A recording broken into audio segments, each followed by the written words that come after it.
Welcome back to Style of Play Football. Myself, Theo, Kojo, Basil. What are you both saying first of all? How you doing? Yeah, good, man. Club's doing well. How you doing? Happy. Just get straight in there off the bat. My club's doing well. I hear it, man. Now we've got to respect Arsenal. We're going to talk about Arsenal and all of that. We're going to talk about United, Chelsea. First of all, if you're on this channel, you're new, you're an old listener, coming back, revisiting the channel, thank you very much. Make sure you subscribe, hit the subscribe button, like button as well, like the video, help the algorithm, all of that good stuff. It's been a couple of weeks since we last podded. Kojo put out the bat signal last night. Said we got a pod because United are doing well. So here we are. We're back again. I'm just being honest with the people then, man. But no, let's start with United, because Manchester United do seem to have turned a corner. Massive game tomorrow, 12:30 against Tottenham. What's your thoughts? I'm looking forward to the game. Because while Spurs are feeling a bit decent in Europe, they seem to have ignored that their form in the Premier League has not been as good. So yeah, I'm looking forward to the game. I think in terms of form, I will say we're in form if we go 7, 8, 9 games sort of unbeaten. You know, it doesn't have to be all wins, but hopefully it would be all wins. But if we're not losing games, that'd be sort of like a decent form, because you're getting points, you're climbing up the table. And it's what I said on the last time we were on the show. It's not. I understand United fans being like, "Oh yeah, we lost to Grimsby. That was a disaster day." But the overall start to the season hasn't been absolutely horrendous. You know what I mean? It's not a shit show. When you're 2 points off second, I know it's very early in the season, but you're 2 points off second. It's not a, my God, this is horrendous. We're 8th. It's okay. You have to just keep getting results and try to hope they start getting in that group that starts the gap between, I don't know, 4th and 5th, or 5th and 6th, and so on. So yeah, it's not too bad to start to the season, but we need to continue the small momentum that we've built up. 3 wins and a draw. So go to Spurs and get those 3 points, man. I think I'm sure I read, I might have got this wrong, but has this not been the worst start to a United season since the 92-93 season? Or have I made that up? They were very premature to say that, because we lost against Arsenal and then we drew against Fulham. So it was like, oh yeah. I was like, well, but was it true at the time? For 2 games, yeah, it was fantastically true. Yeah, okay. But they're not talking about that now, innit? I just gotta get that in there. Innit? I just gotta get that in there. I know. But they love clicks for United, man. They're gonna say what they want to say, man. But I do think United have turned the corner, though. I feel like obviously it was always going to be a difficult start to the season off the back of last season, and I think you brought in some key players, and then Mbeumo, Cunha, who are 2 for me. I think Cunha's got a goal last month, and Mbeumo got 3 goals in October as well. So things are clicking with them. Šeško's coming as well. I think he's still got a bit of time to sort of understand what Amorim wants him to do, or what he needs to do in that team. Obviously, ultimately score goals, but how does he fit into the system? And I think Amorim tactically has changed things slightly. So I think that helps considerably a lot. You know, I think last season you saw a lot of it where, you know, the 5 at the back or the 3 centre backs, it didn't necessarily work, but he seems to have tweaked things tactically, and it's helped United progress up the table slightly. Basil, do you think that United are at that point now where they just need to try and kick on, get a couple more wins, like Kojo was saying, get a couple more wins under the belt, and then they can start thinking they've actually turned the corner for this season? I don't know. I think this season is more just survival for United. And what I mean survival is more just... What, relegation? Finish the season strong and get maybe a top 10 place, because I still think the same problems are still there. I think defensively, I think they're horrible. I don't think there's anyone in that defense I trust to consistently perform. Those defenders may throw in performances 1 or 2 games, but none of them really give me the air of consistency about them, so that needs to be sorted out. I think the attack will kind of save them. I think Mbeumo and Cunha provides them with a level of creativity that they've lacked maybe over the last 2 seasons. So I think now they're not too heavily reliant on Bruno Fernandes. And then you have Šeško, which for me, hasn't, when you consider the price tag, goes a bit under the radar in terms of criticism. I don't think he's done well so far. Considering, and I only say this because of these factors. He came in, he had a pre-season, he was ready, he was season fit, right, to just come in and hit the ground running for United. Hasn't started a lot of games. Even when he has played games, hasn't done much me to even warrant even half of that price tag so far. Yes, he's still adapting, but he's not doing enough for me as a striker. And I think he goes under the radar. And there's a lot of other strikers who do get a lot more criticism in the media. And I was like, well, when you look at the price tag United pay for Sheshko, I think he needs to be under the scope a bit more. Well, it's hard. I think for United, I think, like I said, they're taking steps forward in terms of they made the right sign in terms of Obama and Cunha.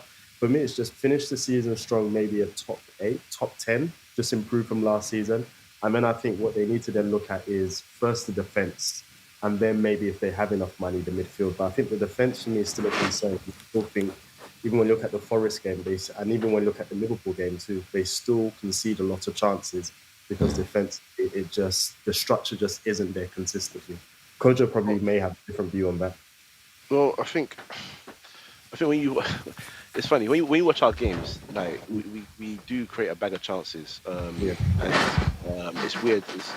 We tend to look better when we don't control possession a lot more than I when agree. we do, and I think that's the main thing he's trying to sort out with the team because in terms of the tactical tweaks that Theo was talking about, it's the small formational changes whilst in possession, and the players are they're now starting to get used to it, but they're not completely used to it yet. But you can tell a difference when the guys that you ideally want available are in there compared to who are not. So this is the first that game against Liverpool. Actually, that was the first time that Casemiro's come from an international break and been thrust straight into the first team to start the game. And that's because he knows that he's a player that can handle that situation. Then he can have a week off of just training without any midweek fixture going on until next year, hopefully. So, yeah. So I think that's what the situation is. But defensively, we're slowly improving. Delict's been very good this year for us so Yeah, far. yeah. I can't really give the others that kind of level because he's done so much rotation. Euro starts and he doesn't start. Maguire starts and he doesn't start. The only one that starts is Luke Shaw, and I'm not going to go on my thoughts about him. We'll be here all day. So, and Dalot. We're not going to call him Dalot. We're not respecting his name. He's Dalot. So, those two are the factors that need to be removed next. But I think you'll see. I think when you have a hopefully really fit Martinez in the team, I think you see a better balance at the back. He's back now, back in training, isn't he? I think. Yeah, he's back No, in training. Kojo, I have a question though. Yep. Because when you look at, will Martinez really improve it? And I asked this question because will he be now pinpointed potentially as a weak spot for United? And the reason why I say that is because now when you look at a lot of teams are now bending towards tactically more of the physical in terms of like set pieces, from throw-ins, Yep. from crosses, and from corners. So when you look at a bunch of teams now adopting that as part of their game, will they now see Martinez, if he comes into the team, as someone we can target because of his height? Because we're seeing it more. Before it was maybe a few teams, now we're seeing a whole load of teams now implemented that. So would that potentially hinder you if he now comes into the fold? It can, but that depends on how you set piece wise, isn't it? I mean, if you look at how the season's progressed for us, apart from obviously Arsenal, we've actually done a lot better with set pieces, offensively and defensively. If you look at what's going on, obviously with Martinez coming in, if you got 3 tall players coming on, I'm hoping that you'd put like Delict on one and then maybe 2 others that are not Martinez's height. Maybe bring Sesko back to do some defensive work because he does do defensive work. Yeah.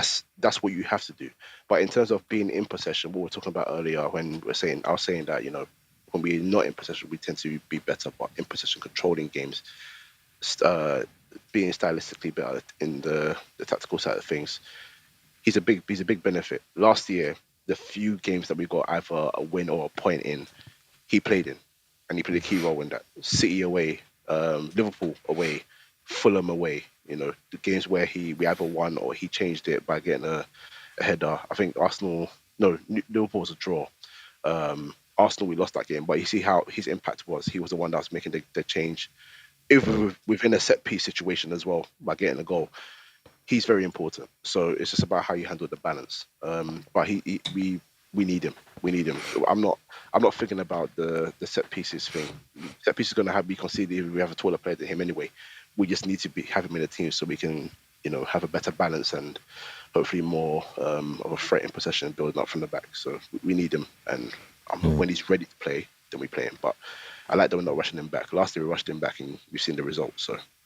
Yeah, I think he's been missed. I think he's and I agree with Basil to an extent. I think obviously a lot of teams are exploiting this, the long throws or the corners, but then also on the flip side of that, I think his job is to defend. So if he's not good at set pieces defending them, he's in the wrong position on the pitch for me. But I think he's obviously different games bring out different issues, and I agree. He gives you that balance at the back defensively. So he's been a big loss. And I think that's one of the key things that I've noticed about a lot of teams, maybe from a Chelsea perspective. But defensively, I remember growing up, your defensive line was consistent.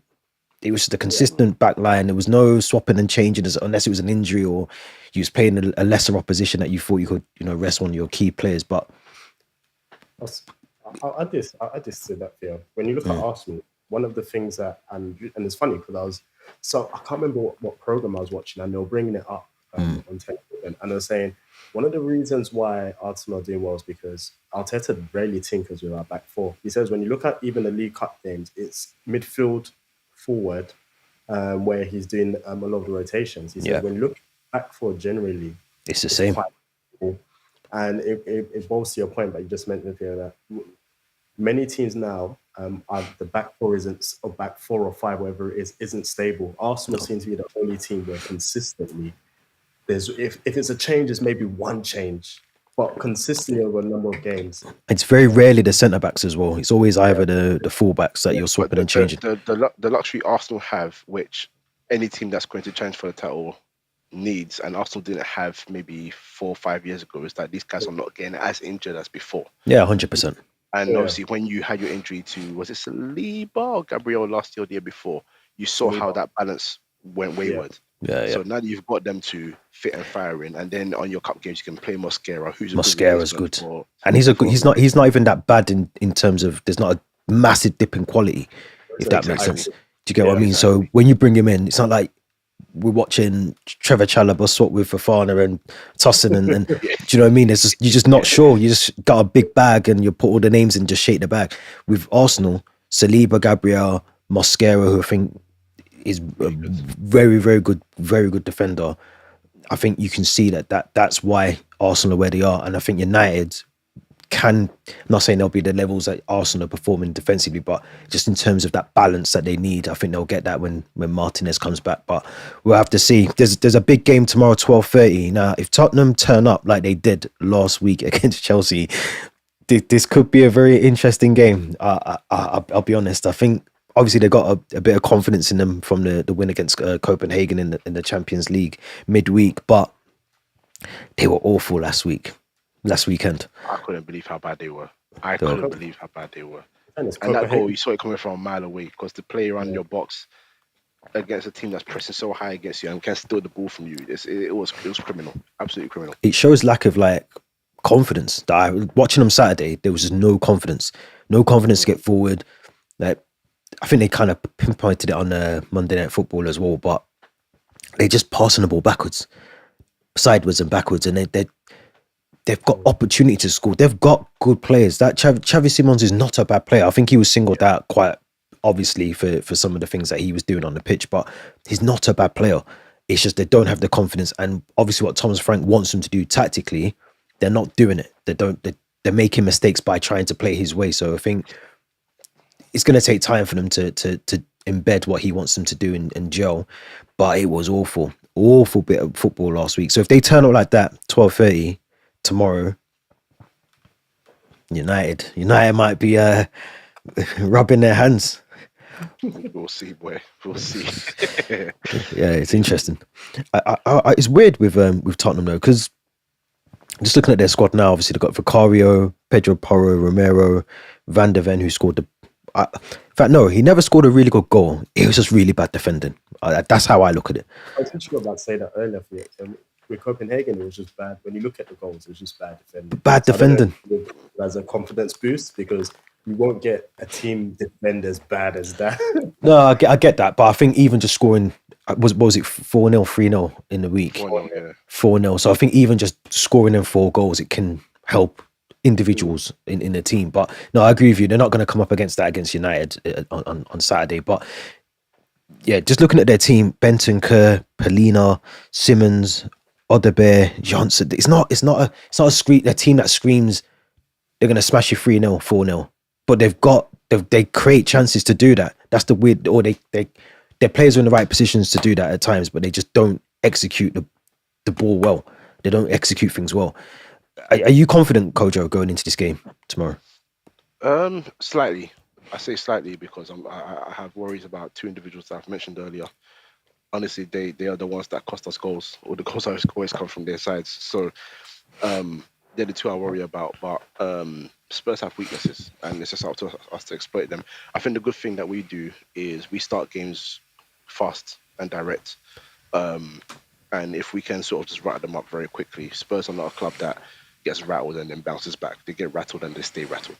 So if we can rattle them quickly and hopefully even get an early goal, then I think we'll take the 3 points. But I'm obviously very cautious with United until I see that form. If I can see a forming, then I'm happy. But but I'll predict I'll go for a win anyway. I still think we'll win the game. But we'll see. What do you reckon, Basil? Quick prediction. Yeah, score-wise, both of you. At first, I was going to go draw, maybe 1-1. But I think United will probably win. I'm going to go 3-1 United. That's what I think. I think 3-1 United. I just dislike the inconsistencies with Tottenham, and I don't think they're defensively strong too. They're organised. They're a lot more organised under Thomas Frank than they were under Ange, but they still give me shaky moments there. Like personally, I think the defense has needed a shake-up for some time. I like Udogie. Udogie. I think he's fine there. I don't think Porro's good enough as a right back, if I'm being brutally honest. And I've never ever rated what's his name? Van de Ven. Who the Argentinian. Oh, Romero. Because I think Romero. I've never rated Romero as a good defender. I think his awareness isn't great. I think he makes too many mistakes. I don't think he's a consistent defender. I think he'll have a few good games, but over a season, I've never ever considered him. I've always pinpointed him as a weakness in Tottenham. And every Tottenham fan and Tottenham will seem to think he's the pillar of the defence. I think, no, they should have upgraded on him. And same as what when you look at what Arsenal have done. Arsenal are buying players and realise, we need to upgrade. City have done in the past. Yeah, we think he's good. Oh, no, he's not as good. We need to upgrade. And I think Tottenham needs to be at that point where they need to upgrade on Romero, because I don't think he's good enough over the course of the season. And I think that's been one of their undoings over the years, because he's cost them many games just in terms of some defensive performances. But I think because of that, I think United will win 3-1. I think Tottenham won the last 2 games at their stadium, so I'm going to go 1-1. I'm going to go 1-1 draw. I'll go. I was going to say 2-0, and then I realised Dallo, I was sure one was going to start 2-1 United. 2-1 United. I want Lammers to get some clean sheets, man. He's been a lot of an improvement. He's been good. He's been quality. Some people are not terrorising me anymore, so that's why I'm smiling so much. Crazy. Basil, you just mentioned inconsistencies. A club that is inconsistent is Chelsea. Very much so. I think, if I'm not mistaken, I think we must have the highest number of team changes. Yeah, you do. I think it's like 85. I think I read this the other day that we've changed our squad 85 times. I saw 67. Maybe I was. Yeah, it's in between. So you guys don't have a consistent XI. There's always a change. Yeah. God. Yeah. So, and this goes back to what I was saying just before about if you don't have consistency, and I get you need to swap and change, rotate players. I think that's not the question here. I think the question is, if you're going to rotate, make sure that there's a level of consistency or there's a bit of balance still in the team. And I think when you don't have either of those things, either there's no there's no balance, or there's not even a level of consistency, and you literally are swapping. I think it was it the Wolves game? One of the games you made 10 changes. So I get it. You've got to rotate your squad, but it's not to the cost. It's not, we're not benefiting from it, because you're playing players like Tariq George as the striker against Karabag in the Champions League. Then you're playing Joel Heto as a centre back. Yes, he can play there, but you've got centre back sitting on the bench. So it's not like, what do you get from that? All you're doing is giving players minutes, but then it's coming at the cost of 3 points or winning the game or the goals that we could be scoring. So, Basil, what do you think's gone wrong with Chelsea at the moment in terms of, obviously, it's currently 7th in the league as we record in this, 17 points, 5 wins, 2 draws, 3 losses, scored 18 goals but conceded 11. It's not good enough by Chelsea standards. Yeah, I think you hit the nail on the head, and it's the rotations that's killing you, and the rotations itself makes absolutely zero sense whatsoever. Because what you want to do is you want to have a core of players who you know are going to be kind of starters and give them a run of games to build up. I mean, like I said, Gittins will start a game, then may not play the next 2-3 games, and then Cummings, like how is he supposed to find rhythm? Neto may start and then maybe start a few games and be on the bench. There's no rhythm there. Even in your midfield, you seem to keep chopping and changing your midfield. The only person that can to be consistent there is maybe Salcedo, because he's probably your most consistent midfielder there, but everyone else just seems to be rotated. And how on earth is your team supposed to find a rhythm if everyone is in and out of the squad? And sometimes it doesn't even make sense why players are even dropped, because a player may put in a decent performance and then be on the bench for next game. I can understand if a player is you're giving him an opportunity and he's playing badly, and you say, you know what, you need time on the bench to be replaced by this player. I can understand it. But some of the decisions in terms of how your players are being rotated by Maresca makes absolutely zero sense to me. And defensively, your defense is your biggest issue. I mean, here's the thing. Obviously, we've always known for a long time Sanchez isn't good enough as a goalkeeper to be Chelsea number one. At the moment, there's less focus on him because of your defense, because ultimately we're seeing some horror shows of defending week in, week out from your defenders. And it's basic errors that I'm seeing from your defenders. Letting the ball bounce over them, letting people run past them with ease, not tracking back properly. Sometimes I'm seeing your defenders when someone runs off and jogging and then kind of giving up. And I honestly, I don't know what's going on at Chelsea, and I don't know upstairs what the vision is upstairs. Obviously, it starts from upstairs. I don't know what the vision is, because at some point you buy all these players, but someone has to review what's going on and is what we're seeing good enough. And it just doesn't seem like there is a proper review at Chelsea. It seems like you guys are kind of happy to just go along with the flow, see at the end of the season what's going on, and you'll probably do the same thing you've done in previous season, is go in the market and spend more money. But there needs to be a clear structure at the club. And so it's hard to really pinpoint, because I'm like, well, upstairs is a mess. The manager hasn't got a clue what he's doing. And even the players are confused.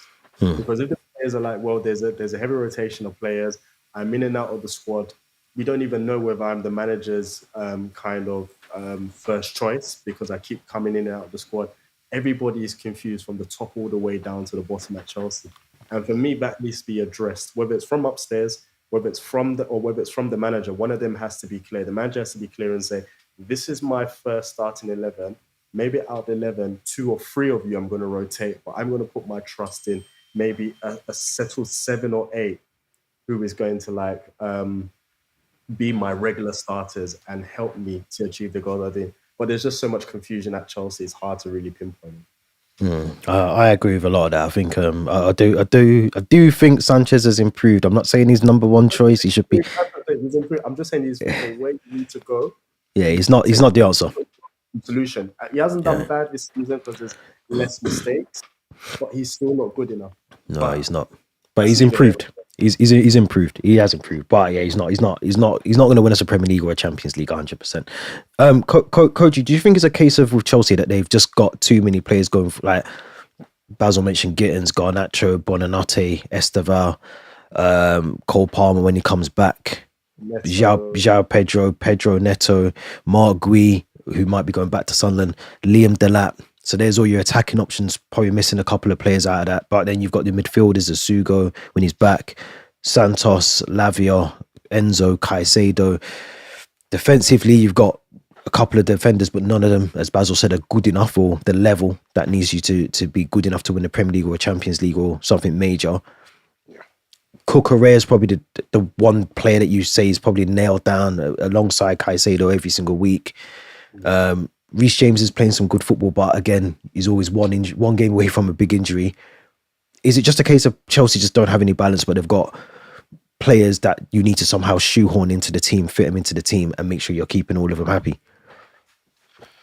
Yeah, I think I don't know what the transfer strategy was in terms of when they were signing, because there's some of the baffle me when obviously you sign Gittins. Like, okay, but what is the need for Garnacho? I think Neto was playing on the left last year as well, so it was just like okay. But then there's been and we can talk about like injury luck. Colwell injured long term. I don't know how long Badia Show's in for, but obviously he's coming back. He's coming back at the end of this month. Okay, you know my feelings about him anyway, so you know. Yeah, there is a lack of quality at the back. There is a lack of quality, and I think that was really highlighted for me in that Sunderland game in particular. Yeah, I feel like there's a lack of. You need. Not every defender has it, but you need at least one defender in a partnership or in a pairing for a game or two or whatever to have a certain level of aggressiveness. There can't be players in your box being able to easily hold the ball off against the centre back with no sort of and two centre backs as well, not one, two, both of them. And it baffles me as to why, after all that money spent under Todd Bowley, why this is the situation at the back.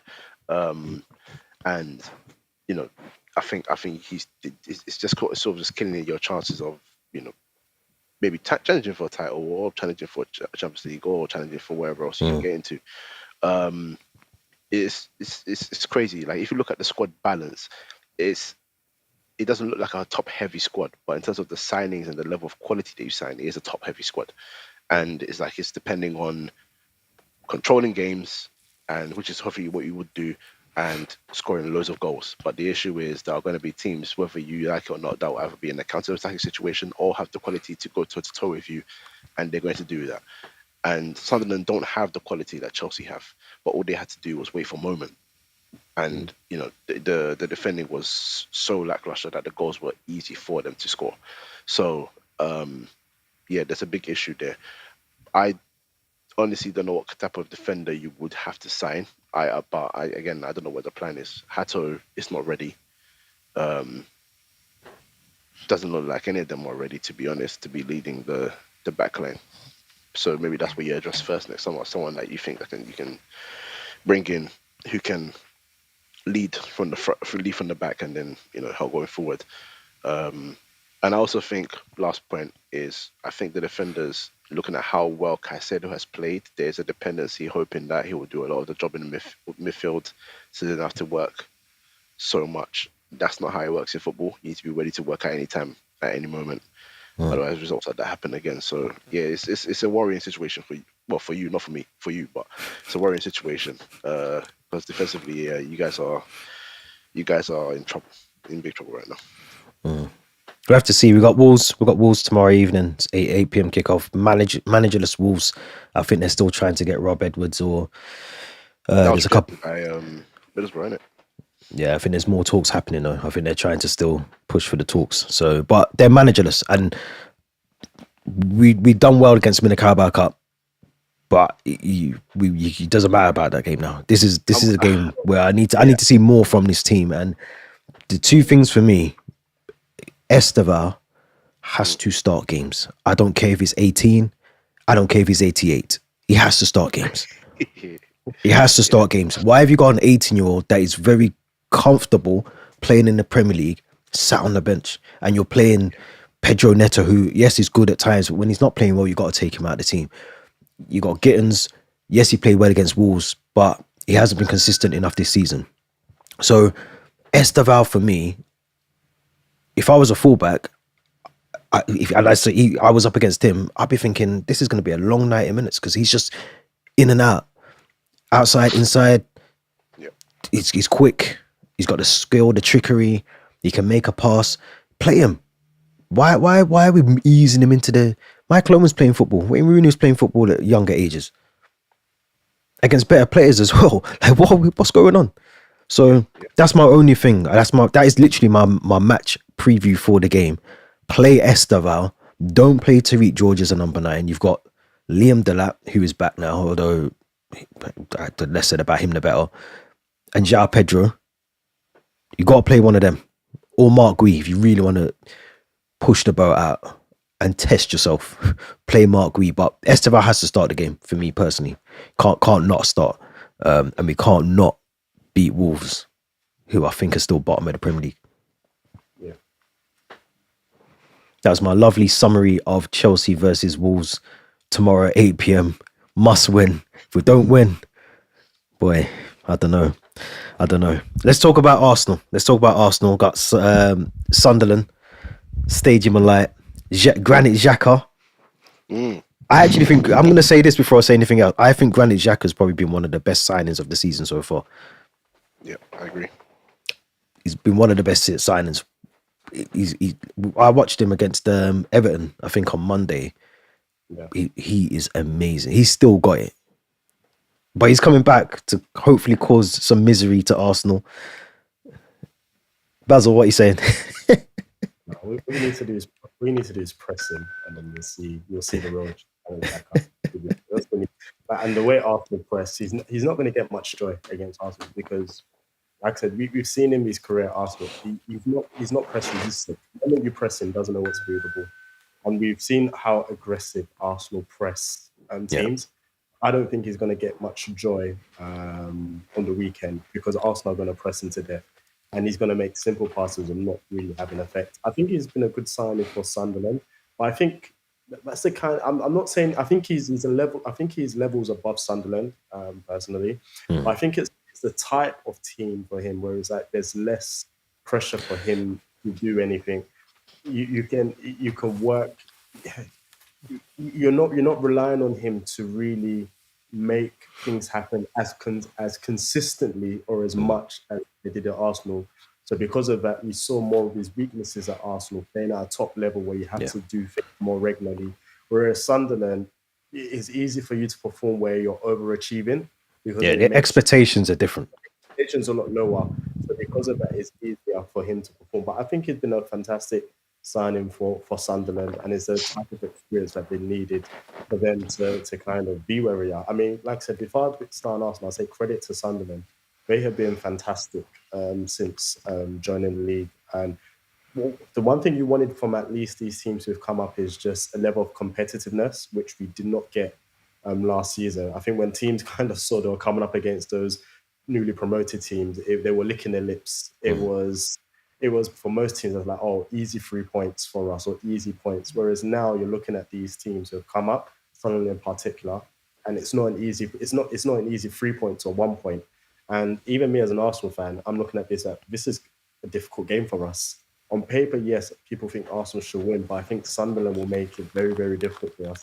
And it isn't a guaranteed easy 3 points for Arsenal. So Arsenal needs to be wary and needs to be very, very focused for this game. But like I said, one thing I've liked about Arsenal is we've definitely improved from when I was complaining about a pre-season. I was complaining after the Liverpool game and after the City game. I mean, I've had to keep quiet. The football isn't great, but at this point, after what we've had the last 3 seasons, who cares if you're getting 3 points? Exactly, just win the games and get the 3 points. But credit to Arteta. I think one thing, and I'm gonna do a U-turn on this because I remember I wasn't really happy with Arsenal signings in the summer. I didn't think it was a great transfer window. I'm gonna have to go back on what I said and think. I'm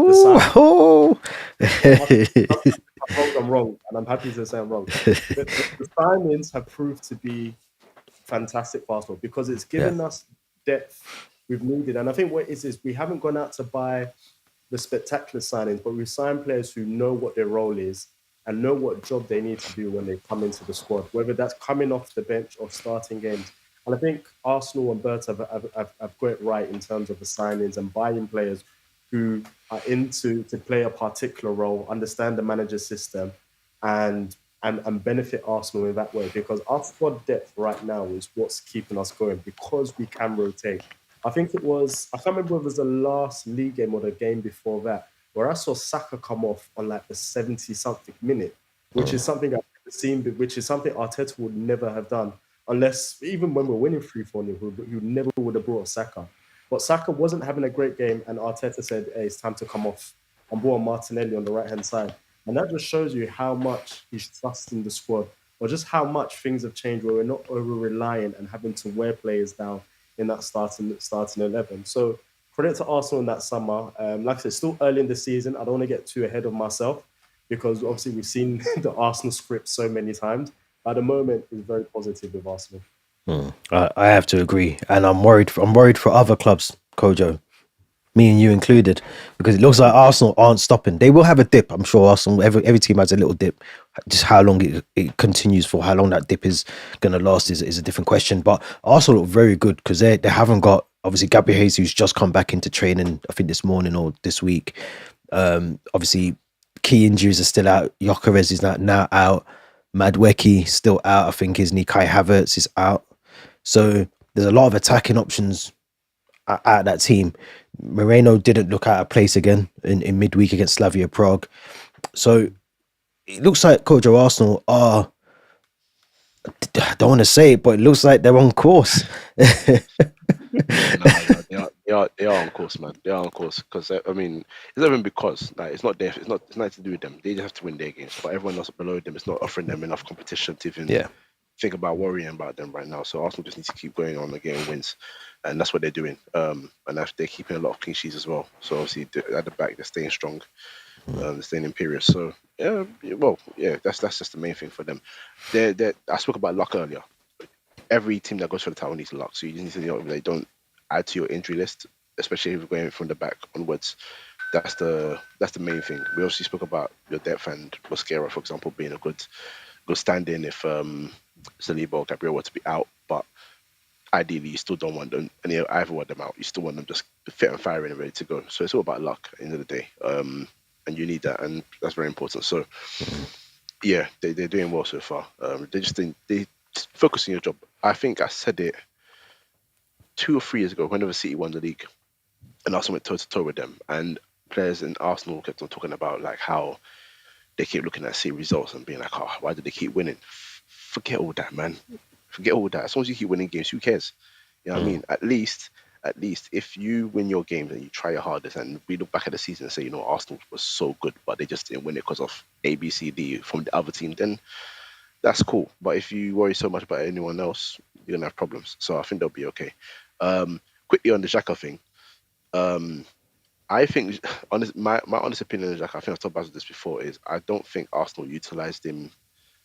I feel like they had an idea of what they wanted him to be, and because he couldn't be that when his performances weren't good, they obviously had a picture of where he was, and obviously when he went to Leverkusen, I'd argue a weaker league, but their achievement either way was fantastic, and what he did for them was fantastic as well. I think when he played in the role that he was more suited to him, because everything in football is systematic, and I play in my preferred role or whatever. You saw a better Xhaka, and I think that's what Sunderland are giving him now. Also, that sort of freedom to play in that role that he prefers and do his thing. They're giving him the armband, so he has that responsibility. So I think that's why he wasn't as successful as he could have been at Arsenal.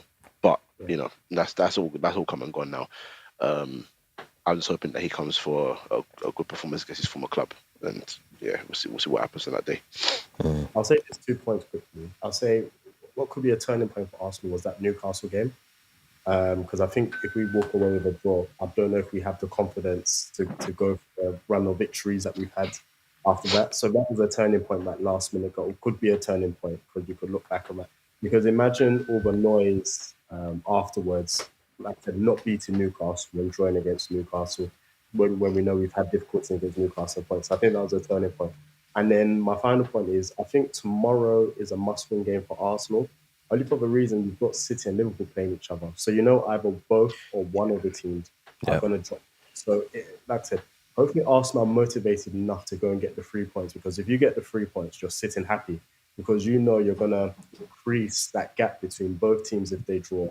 At least one of those teams, if one of those teams fails to get a victory, which is important because at this point in the season, you want to make sure you have a good enough buffer against your rival. Because as I said, Theo, a dip may come and it just depends on how long that dip is going to be. But you want to at least give yourself a buffer to compensate for that dip if that dip does arrive. 100%. 100%. I agree. It's going to be a tough one tomorrow, though. What's your prediction, Basil? I'm going to Arsenal. 2-0. 2-0. Kojo, you following suit or you changing things up? We're hoping for Sunderland win. 3-0 Sunderland, man. Listen, it could happen. I do think Arsenal will win. I think Arsenal will win very comfortably. I think it'll be a 2-0 game, but I think it'll be one of those games where it could have been a 4-5 game, if I'm being honest. I think Sunderland, for me, probably may sit back knowing that there's going to be the press from Arsenal, make it difficult for them to score. So I'm going to go 2-0 Arsenal. Very good, interesting game to watch though. 3 p.m. tomorrow. Danny Welbeck was not selected for England. There was a lot of talk last week, whether he should be selected at 34 years of age, I think he is, for England's next 2 World Cup qualifiers. Harry Kane obviously being the obvious number 9 in the England setup as it is at the moment. He wasn't selected. Is that the right call from Thomas Tuchel? What do you reckon? Who were the other strikers selected? I haven't seen the squad. So, like, in terms of strikers, I think it's literally just Harry Kane. Let me just double check. I don't know if Ollie Watkins made it. I've got for the squad here. No, he didn't. It's Bowen in terms of forwards that they put up. Bowen, Eze, Foden, Gordon, Kane, Rashford, Saka. So Kane is the only pure 9. Yeah. So is that the right choice? Because I personally would have. I'm not saying he should make the World Cup squad. I don't think he should. I'm not saying that it's a long season to go as well. But in terms of form and how he's been playing, I think he's got 6 goals in the Premier League so far out of 9 games or whatever it is now. I think he should have maybe been given a consideration. I would have selected him here for this reason, man. I've never really liked, just because a player's on form for a run of game, you should select him for England. Right? Never ever liked that. I think you need to prove a level of quality to actually be in the England squad. But I think when you look at England's position at the moment, you need to try new things because Kane is your undoubted number 1.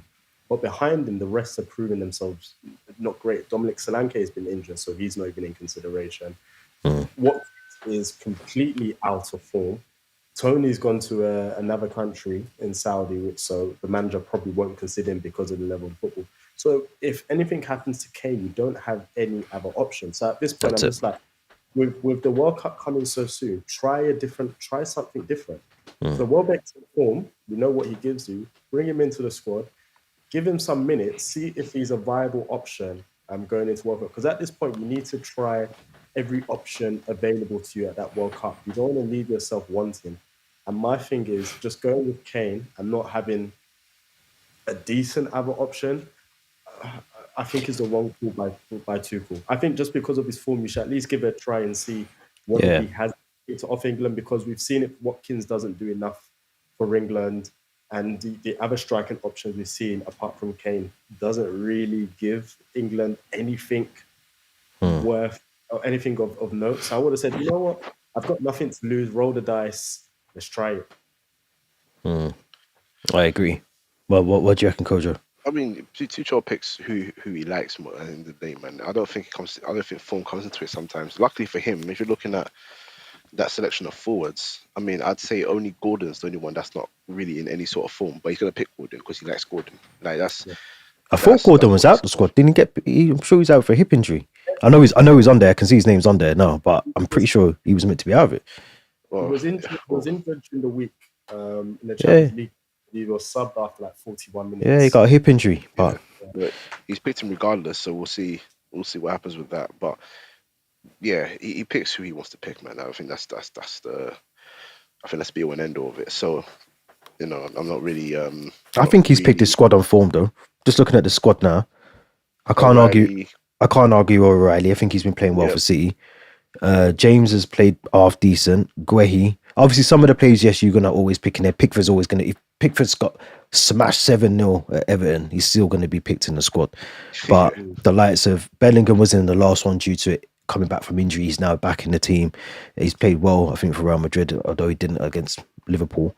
Henderson, I think, is always going to be in that team, isn't he? Rice is on form. I think Bowen has been okay. He's been in good form. Kane, Saka, Foden. Yeah, quickly before we gloss over, it's an absolute travesty that Jordan Henderson is anywhere near that England. Oh, I agree. I'm not saying he should be in the squad. But as soon as you mentioned him, I realized what he did. Like for the last how many, and it's crazy. There is no level of performance that Henderson of Henderson that should even have him anywhere near this. And this is the issue I've had with England. In terms of we've had cowards of managers, and Tuchel's another one. We're talking about moving forward, ushering the new age of players, and we're still selecting players like Henderson in the squad. Do you think that's like? Do you think it's a level of making sure you've got a level of experience though in that, because it's still a very young squad? It's not fair because we say this every single tournament. Experience. None of these. Just pick players who are good enough. Yeah, but I'm thinking going back to Chelsea. If we had experience in our team, and I'm not talking on the pitch either. I'm just talking in and amongst the team. Yeah. A level, mature head to go and talk to someone that's been there, done that. I think our team, our current Chelsea squad, would be completely different. The fact we don't have someone like that is why I think you see the likes of Henderson's and. Here's the thing for you. How are everyone else supposed to get that experience if you're still relying on Jordan Henderson? You only get that when you start to empower the next bunch of players. Henderson, for me, offers nothing. How many times, he offers it, but what's that done for England?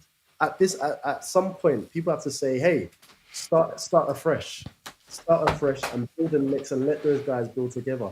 Henderson offers nothing. All this thing that he's great for knitting the team together. Great, but he might be though. That's what I'm trying to. He might be doing that. But what's that? My thing is pick your best players. The issue isn't about who would you have had in there instead of him then? Because this is the question I've said to someone before when they've said about Henderson, and I agree with you that I don't think on the pitch and all the rest of it that he should even be kicking a football, putting on a shirt. But I do think especially tournament football as well, how quick them games are. And some of these players are going into it fresh. They ain't even kicked. Like I think Alex Scott's got his first call up. So if he's in and amongst Bellingham and all them, and they're just Here's the thing for you. When you look at previous winners of tournaments, you look at Spain or France, and all those teams are one thing. What's been the underlying factor? The underlying factor is the quality on the pitch. That's been different though, because just to how we train and how we are in this country. I would never be able to compare us to Spain or Italy or. But one thing is, but we have the players. When you look at even those. Do nations we? Will probably say, I don't think we do. Those nations will probably say, and you've heard from some that England probably have the best crop of players to pick from than the other team. The issue is we're so wedded to our old ways of thinking in terms of we can't divert from this. You can divert. Just start. My thing is pick your best players, have the best tactics.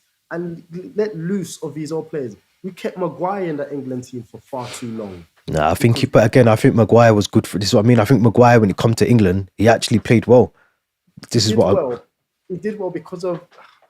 That's fair, but he did well. But obviously, he wasn't of the highest quality. But I agree. But it was always the excuse that we need Maguire when we didn't, because everyone was scared to try. Different set of players, and look what's happened now. We're trying a different set of players without Maguire, and some of them are thriving, but it's because they were scared to start at the beginning, and we're seeing that with Henderson. This guy should have been phased out over 5 years ago. He wasn't he? Was he going to get phased out and then brought back in? I swear he was out of the team for a while. He was phased out and then brought back in, which for me is just madness. Oh, It's a good point. Now you're making good points. I just think you do need some level of experience in and amongst it. And you're right. I'm not saying he should be starting games or he shouldn't even be at the camp. But if the coaches are something, I get it. I do get it, because sometimes you don't want to go and talk to the coach and whatever. You do need that one experienced head, and that was Maguire at one point. It now seems to be Jordan Henderson. In a couple of years, it's going to be, I don't know, the next person. Kane. Kane will be the next one. When we're talking about Kane, we should be talking about Kane now. Actually doing that, because how old's Kane? it's like 32. So But Kane should be that guy. So And he's Kane the should be the guy. He should be the guy, and he's the captain. I get it. Very quickly before we move on, Man City versus Liverpool. Kojo, this is a big game. Yeah? Yeah. One of you just said before that, if I think Basil just said either or these teams are going to drop points. Now, Liverpool looked very good against Real Madrid, but I have to caveat that with Real Madrid did not look like the Real Madrid that we know them to be. And that was very good because Liverpool just pressed them very well. Conor Bradley was amazing. Kirkes was being given time on the ball, which is, you won't get that on Sunday, 100%. And Verts, not Kirkes. Do you think Haaland, if you stop him, it's fair game for Liverpool? They can just run right at the Etihad. This season, it looks like it. If they stop him, it's done. He scored 13 goals, and the next goal scorer is Esteve with 2 on goals from Burnley. So, yeah, it's Haaland versus Liverpool basically. If they stop him, then I think it's a Liverpool win. Simple as that. But if he scores, yeah, man, it's a long day. And to be honest, to be quite frank, I hate them both, but I genuinely think I prefer City to win this game. Same here. Same here, actually. Yeah, because listen. I think Liverpool. I'll say this. I think City are going to win anyway. But the level of entitlement with Liverpool fans, right? There's a number of things, right? Obviously, the Trent thing has read its head again. Yeah, because can still hear you.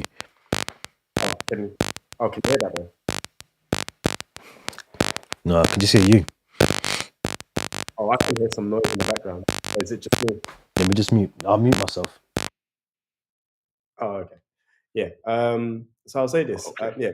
One, the whole Trent thing, first and foremost, and two, even the treatment of the manager. Like, you're talking about, this is a manager who won them the league. Yes, things haven't gone right this season. Yes, obviously some of the things he said in the press conference are annoying.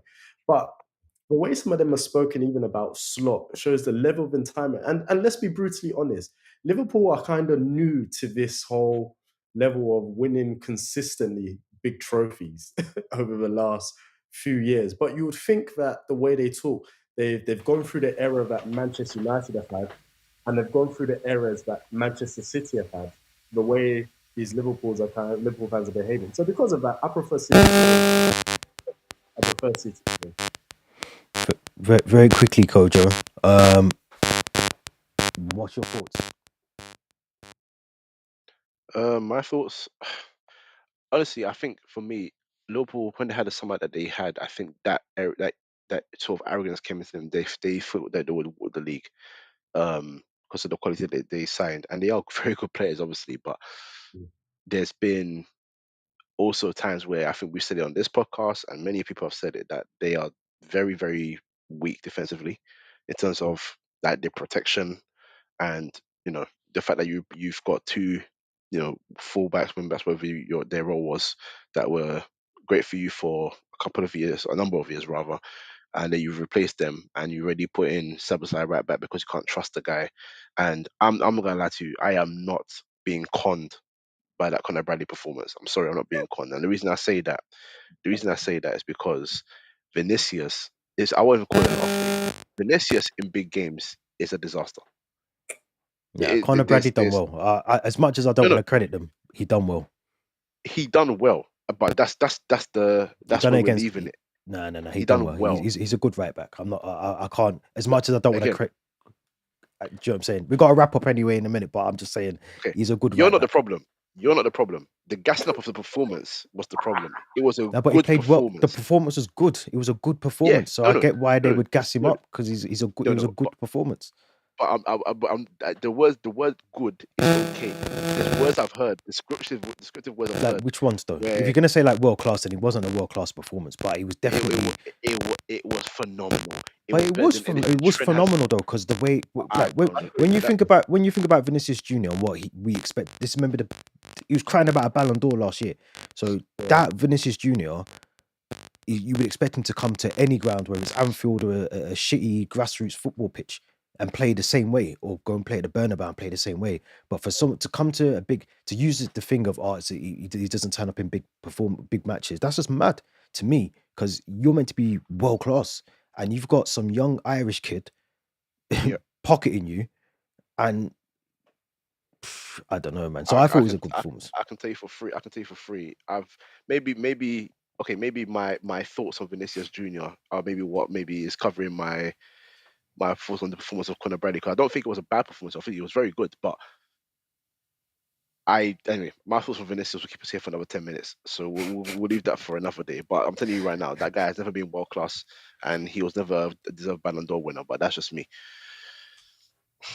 I agree. I actually agree with that. We're going to talk about that next week. Actually, let's talk about that. Let's talk about that next week, because I need to jump off and do this next thing. But subscribe, all of that good stuff. Basil, Kojo, thank you very much. Appreciated. The man tried to get me a little debate there. I see them. I know. I can see it coming. So I see what's going on. But we're going to talk about Vinicius Junior next week. We need to stay consistent on the pod, so make sure you subscribe, like, all of that good stuff. We'll be back soon, man. Enjoy the weekend.